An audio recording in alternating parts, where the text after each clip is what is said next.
Using Sezzle at Walmart involves a few steps since Walmart doesn't accept Sezzle directly. However, you can leverage a Sezzle virtual card for your purchases. Here's how to do it. Create a Sezzle account. If you don't have one, sign up on the Sezzle website or app.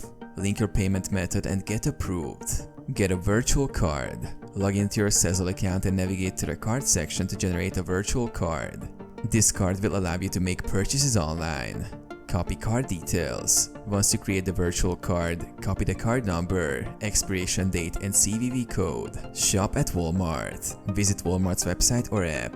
Add items to your cart. Proceed to checkout. When you're ready to purchase, go to your cart and click checkout. Select payment method. At the payment stage, choose the option to pay with a credit or debit card. Enter your Sezzle virtual card details in the required fields. Confirm your order. Review your order and click place order. The first payment will be processed immediately. Manage payments. Track your payment schedule in the Sezzle app.